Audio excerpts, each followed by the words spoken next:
Gênesis capítulo 33, nós vamos ler dos versículos de 1 a 11.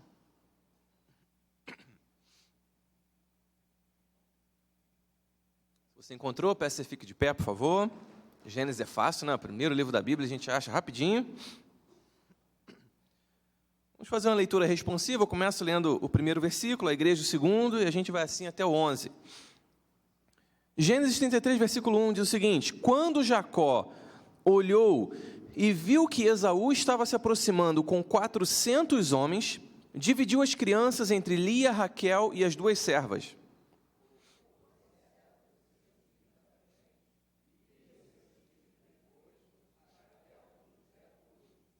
Ele mesmo passou à frente e, ao aproximar-se do seu irmão, curvou-se até o chão 7 vezes.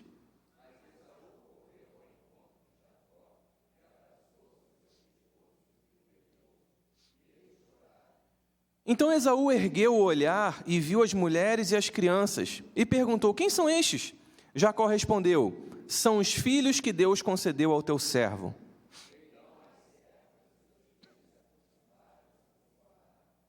Depois, Lia e os seus filhos vieram e se curvaram. Por último, chegaram José e Raquel e também se curvaram.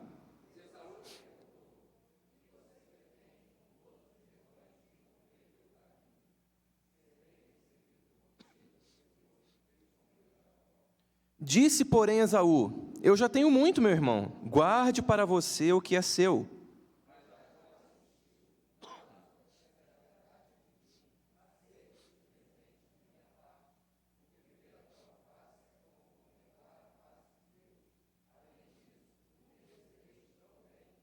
Aceita, pois, o presente que te foi trazido, pois Deus tem sido favorável para comigo e eu já tenho tudo o que necessito. Jacó tanto insistiu que Esaú acabou aceitando. Senhor Deus, te agradecemos, Senhor, por essa noite, pela oportunidade que temos de ouvir a Tua palavra.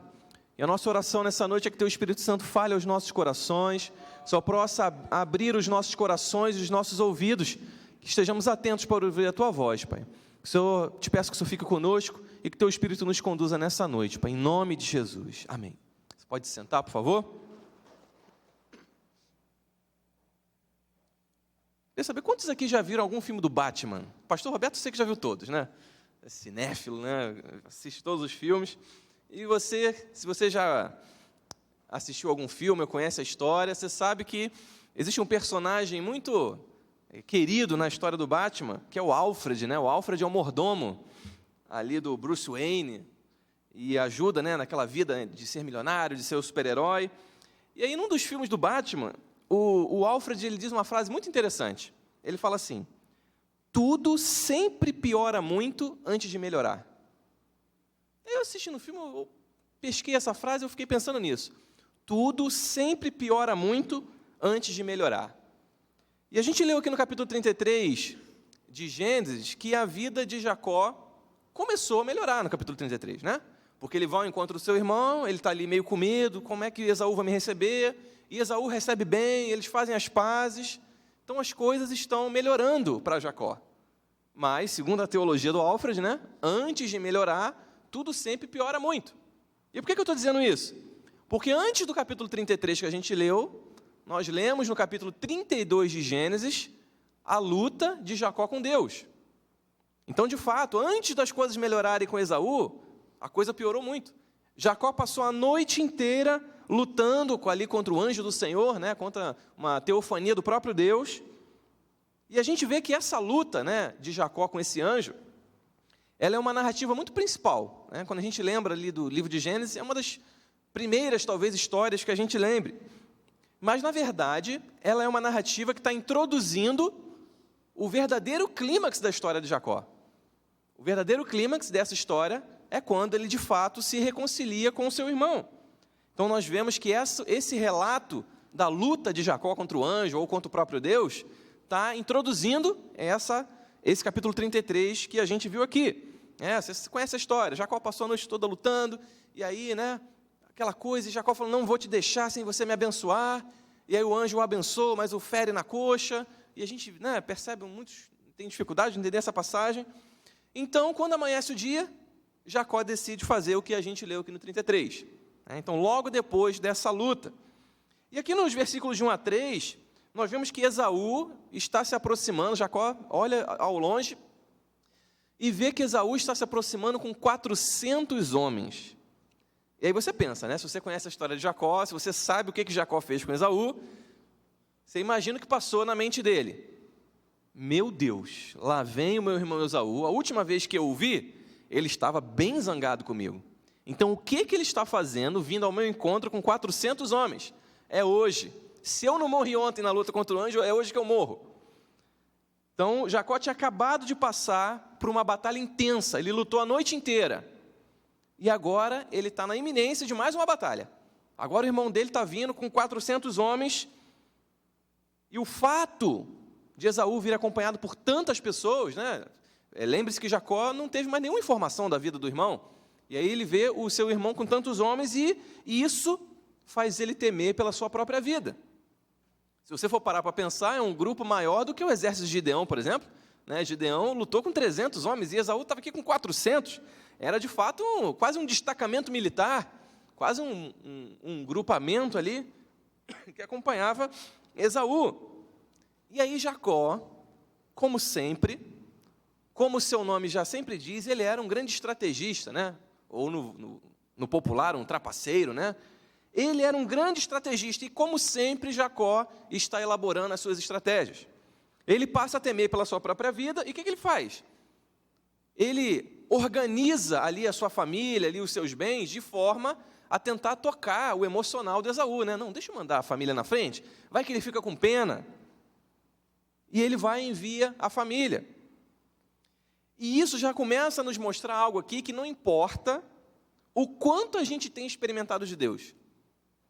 Jacó tinha acabado de passar por uma experiência sobrenatural com o Senhor. Nós sempre tentamos resolver as coisas do nosso jeito. Jacó tinha tido uma experiência com Deus durante toda a noite. E quando chega no outro dia de manhã, o coração dele teme, ele teme pela sua própria vida, ele acha que o seu irmão vai chegar ali e vai matar, e ele começa a tentar resolver a coisa do jeito dele. É sempre assim, a história se repete, o padrão de Jacó se repete, porque ele tenta resolver as coisas do próprio jeito. E, na verdade, isso não é uma exclusividade de Jacó. Isso é um fator quase intrínseco do ser humano, porque a gente sempre tenta dar o nosso jeito. A situação financeira está difícil, a gente, né, meu Deus, e agora? Não, eu confio em Deus, mas... Esse confio em Deus mais é sempre muito perigoso, né? Não vou tentar, vou dar meu jeito. E aí o dá seu jeito, aí liga para o agiota, e aí se complica cada vez mais. Ou então, para você resolver uma situação, você acaba se enredando em uma outra tão complicada quanto, a solução que você arruma para aquele problema te enrola ainda mais. Ou então a pessoa está doente e ela começa a tomar qualquer remédio que indicam para ela, ela quer dar o jeito dela. Ela quer tentar resolver o seu próprio problema. Nós confiamos no nosso braço, na nossa capacidade, a gente confia no nosso intelecto, na nossa desenvoltura, na nossa experiência. Não, eu estou acostumado a fazer isso. Não, mas eu trabalho com isso há muito tempo. E principalmente em situações em que a gente fica com medo, nós temos, né, a propensão de sair arrumando soluções humanas de forma desesperada, como o Jacó aqui está tentando arrumar. Só que essas decisões, elas são sempre paliativas, nenhuma delas é definitiva, nenhuma delas resolve o problema. E Jacó está aqui tentando aplacar a ira de Esaú, né, pelo lado emocional, mostrando a fragilidade, mulheres e crianças, poxa, vocês não vão fazer isso, né, com mulheres e crianças. Mas por que nós somos assim? Por que Jacó é assim e por que nós somos assim? Porque é recorrente no ser humano algo uma palavra tão pequenininha, mas que guia tanto a nossa vida. Nós somos escravos do controle. O nosso desespero não é necessariamente quando somos demitidos e nos falta emprego, mas é porque sai da nossa mão, sai do nosso controle a capacidade de conseguir dinheiro para pagar nossas contas. Não é necessariamente a falta de saúde, a doença que chega, mas sai das nossas mãos, sai do nosso controle a nossa capacidade de se manter saudável. Todos os nossos problemas, em última instância, se baseiam numa questão de controle. Quando perdemos o controle, nós nos desesperamos. E esse é o problema de Jacó. Jacó tinha acabado de passar por uma experiência com Deus, mas quando ele se depara com uma situação em que ele não tem nenhum controle sobre isso, ele tenta resolver desesperadamente do seu jeito. E sabendo disso, o que Deus faz? Deus quer que a gente amadureça a nossa fé e a nossa confiança nele. E para isso, por vezes, Ele vai tirar o controle das coisas da nossa vida das nossas mãos. Porque enquanto nós estivermos com algum controle sobre algo, a nossa fé não vai ser amadurecida, a nossa confiança não vai ser desenvolvida plenamente. Enquanto nós tivermos um plano B na nossa manga, nosso, humano, né? Talvez a gente nunca chegue a um patamar de fé que seja agradável a Deus. Então, em algum momento, Deus tira de nós algo do nosso controle, para que a gente possa confiar. A Epístola aos Romanos diz, né, a esperança que se vê não é esperança. Porque quem espera aquilo que está vendo?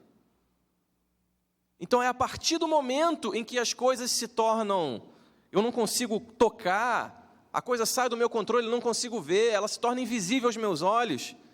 A partir do momento em que eu não posso mais fazer nada a respeito daquilo, é onde a nossa fé começa a ser trabalhada, a nossa fé começa a ser moldada. E é isso que Deus está fazendo com Jacó.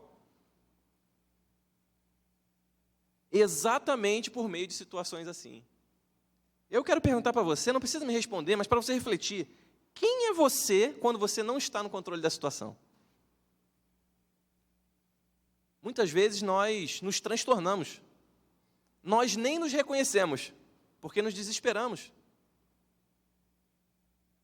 Nós fazemos coisas que desagradam a Deus, na busca absurda e desesperada por querer resolver a situação com o nosso braço, com a nossa força, achando que nós somos os donos da nossa própria vida, achando que nós somos o Deus da nossa própria vida.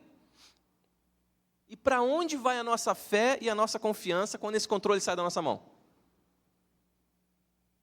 As grávidas sabem muito bem disso, né?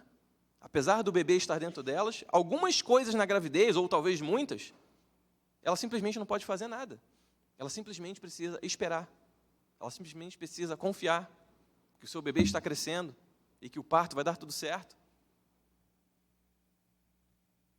O quão desconfortável você se sente quando não está no controle? Isso é uma pergunta que a gente precisa estar refletindo, porque se você não está passando por isso hoje, em algum momento você vai passar por algo que não vai estar no seu controle. E nós fomos ensinados, nós fomos doutrinados a ter tudo no controle das nossas mãos. Todo mundo, na faculdade, os conselhos econômicos que nos dão, os conselhos familiares que nos dão, os conselhos profissionais que nos dão, os conselhos pessoais, emocionais, de relacionamento. Todos os conselhos do mundo envolvem não perca o controle. Tenha sempre o controle nas suas mãos. E a nossa mente foi sendo cauterizada dessa forma. Só que o método de Deus para nos fazer crescer é por meio das dificuldades. E muitas vezes essas dificuldades incluem nós perdemos o controle. Mas o que nos traz a confiança, as dezenas de histórias bíblicas nos confirmam, é que mesmo quando nós perdemos o controle, para alguém o controle nunca é perdido. Algo sempre está no controle de Deus. O mundo está no controle de Deus. Então, se algo sai do nosso controle, nós podemos ter a certeza de que o Deus que está fazendo a terra rodar, que o Deus que está colocando a lua no céu nessa noite, do Deus que está utilizando as árvores para fazer a fotossíntese, para gerar oxigênio para você respirar, é Deus que está conduzindo o mundo, que está regendo o mundo. É Ele que tem o controle de todas as coisas, mesmo quando o controle falta.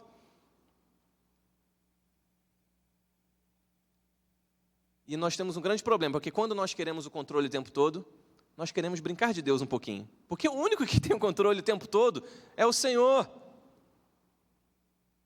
E nós ficamos muito desconfortáveis quando perdemos o controle.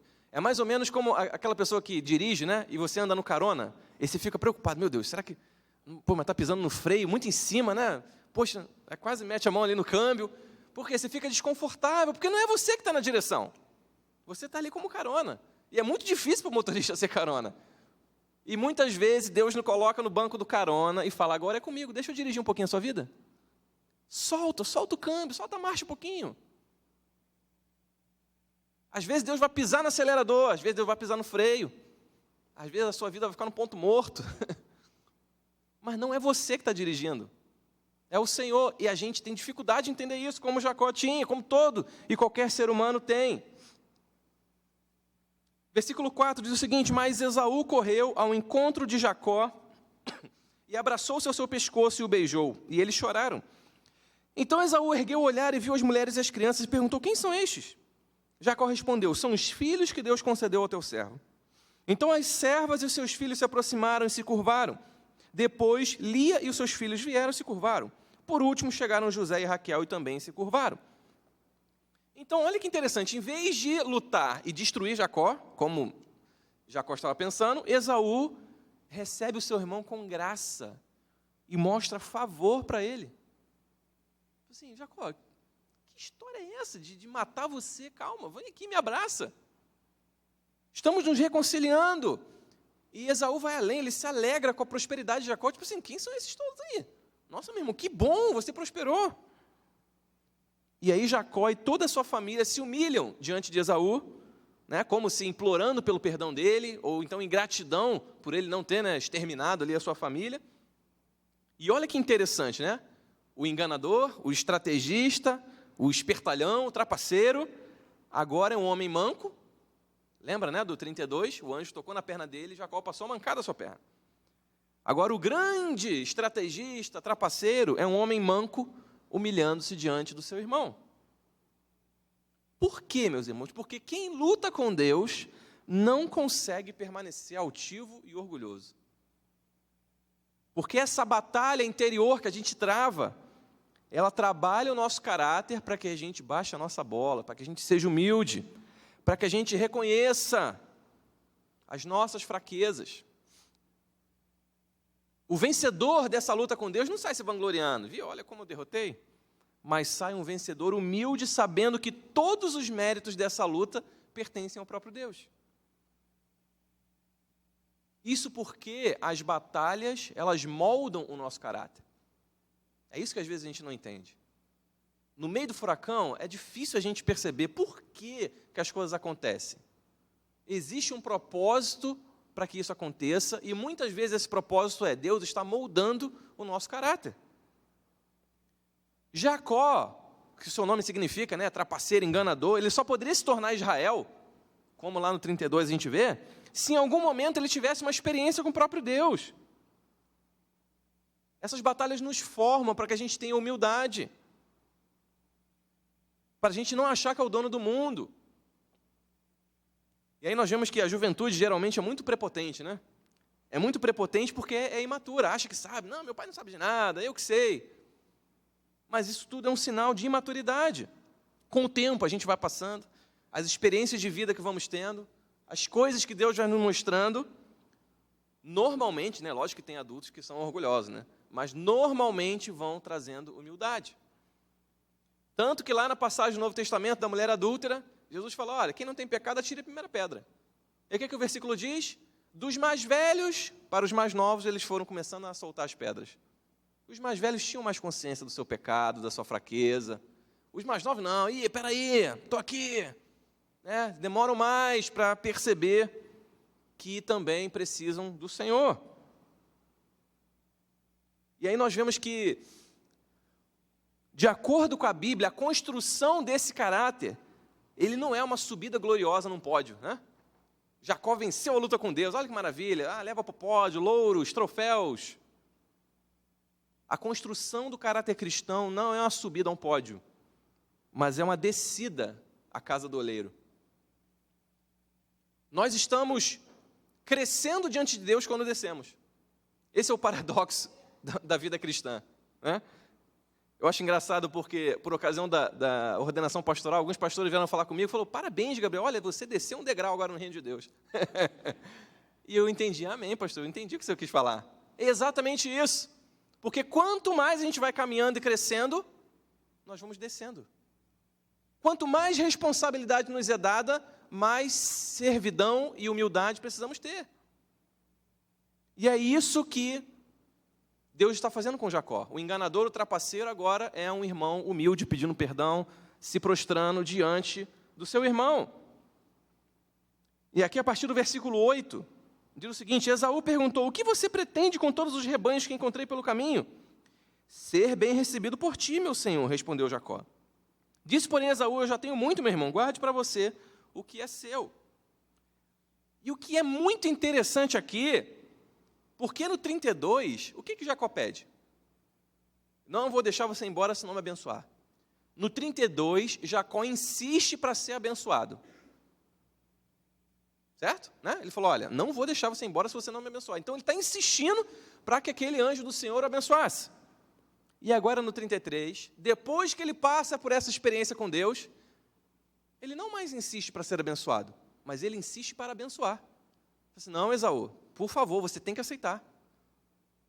Então, a pessoa que antes precisava e insistia para uma bênção para si, depois que passa por uma experiência com Deus, além de humildade, é gerado no coração dele generosidade. Não, peraí, eu quero te dar. Não, mas eu não preciso, mas tudo bem, eu quero te dar. E ele insiste para abençoar o seu irmão. O que demonstra não só uma mudança no seu nome, mas uma mudança de vida realmente. O Esaú não precisava daquilo, mas Jacó mesmo assim deu a ele. E o verdadeiro arrependimento é mostrado nessa tentativa de ressarcir o irmão dele pelo dano que ele causou. E é muito comum isso para quem é impactado por Cristo. No Novo Testamento a gente tem um exemplo de Zaqueu. Zaqueu foi encontrado pelo Evangelho de Cristo e o que ele falou? Não, para quem eu roubei eu devolvo 4 vezes mais. Jacó da mesma forma, não, peraí, eu prejudiquei o meu irmão, toma aqui, eu te devolvo, eu quero te ressarcir, eu quero te abençoar. E Jacó demonstra aqui, né, na sua insistência habitual agora para o bem, né, algo muito interessante, ele fala, eu quero te abençoar porque ver a tua face é como contemplar a face de Deus. Que interessante, né? Meu irmão, ver a sua face é como contemplar a face de Deus.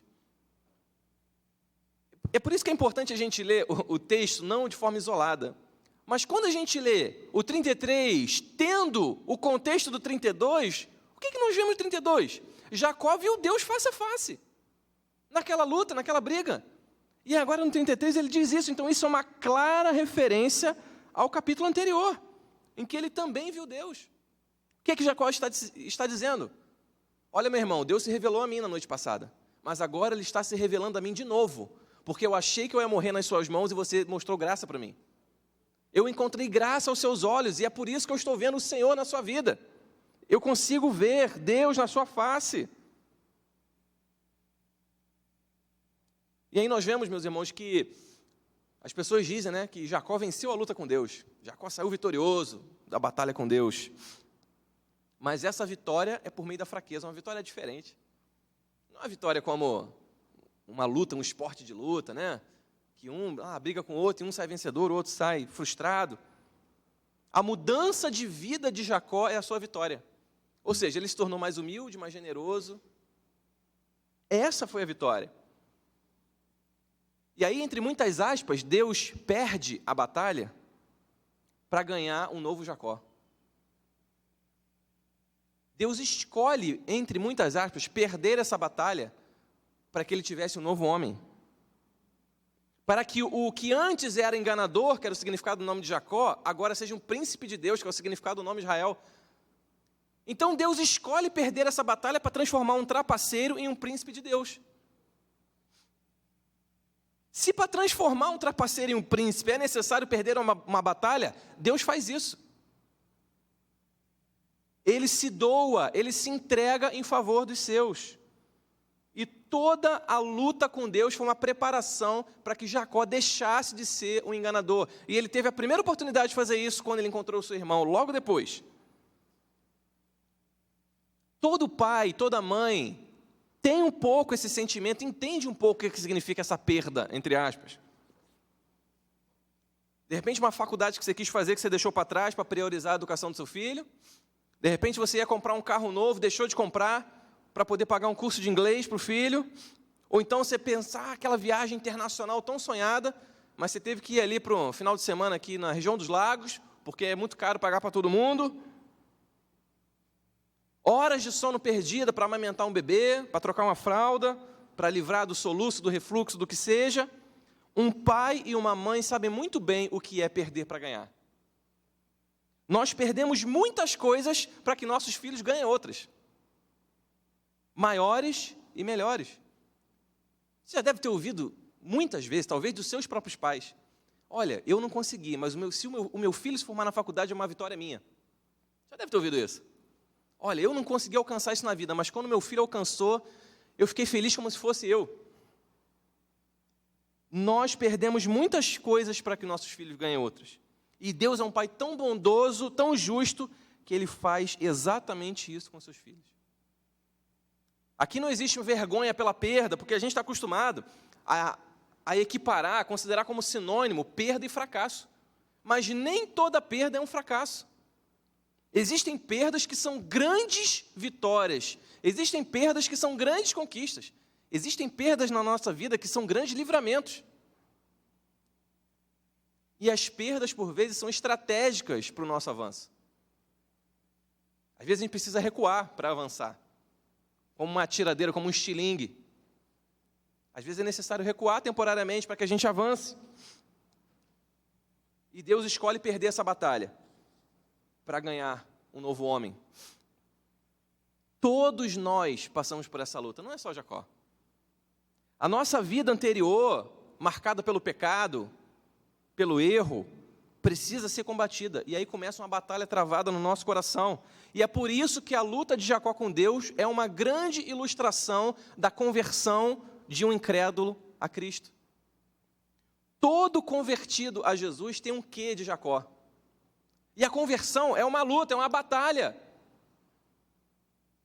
Em toda a conversão, há uma luta em que Deus, entre muitas aspas, perde.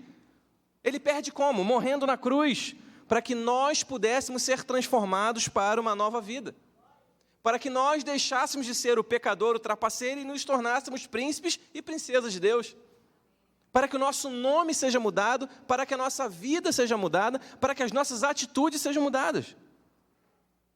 Essa aparente perda da batalha de Deus é o que nos transforma, é o que nos marca, é o que nos faz encarar e resolver as questões da nossa vida.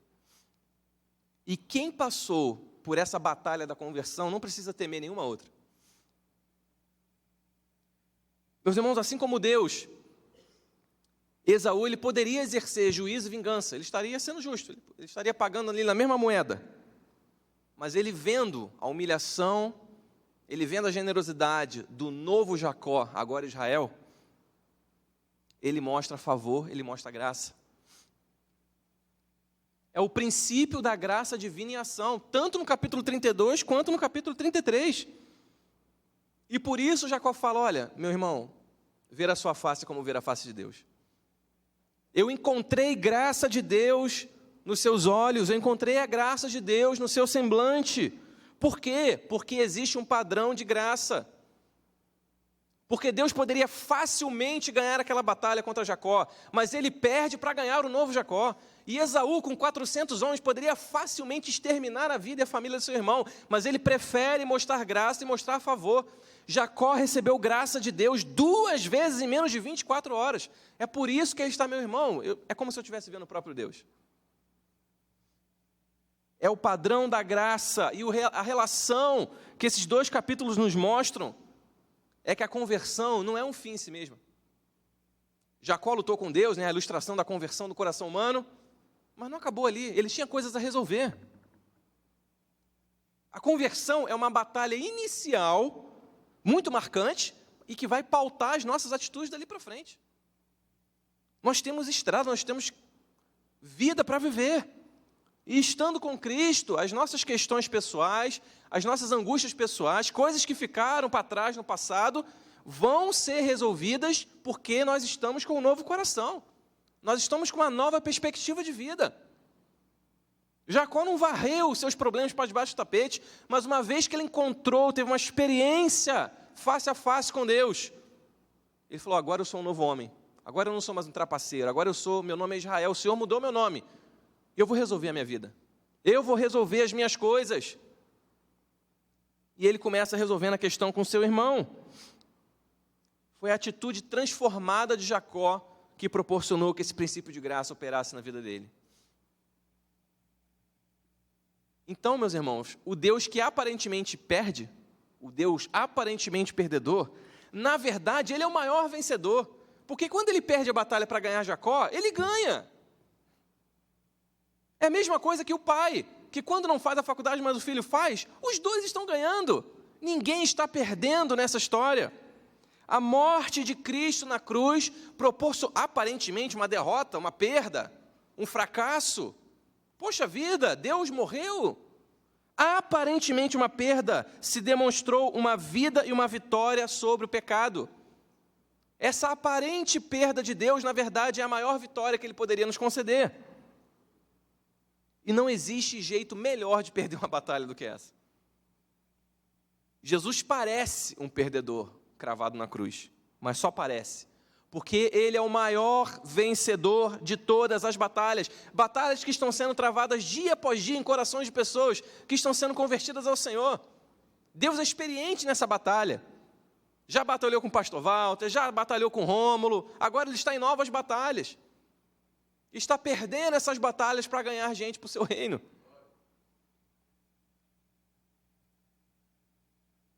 Existe um grande vencedor nessa batalha, e não somos nós. É o Senhor que nos resgatou. Nossa atitude seja como a de Jacó. Uma vez que agora temos o status de filhos de Deus, cidadãos do reino, em vez de achar que vamos subir num grande degrau e receber louros e elogios, a gente entender que o crescimento em Deus é descida, é humildade, é serviço, é generosidade, é gratidão.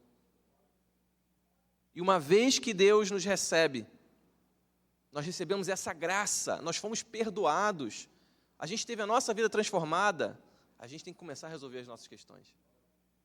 A gente tem que colocar tudo em pratos limpos. A gente tem que deixar tudo para trás. Passar uma borracha nas coisas que ficaram, na amargura. Porque se o princípio de graça operou em nós, nós precisamos replicar esse princípio para outros. Estender isso para outros, para pessoas que nos ofenderam, que nos machucaram, para pessoas que desejaram o nosso mal, para pessoas que conseguiram até fazer o nosso mal.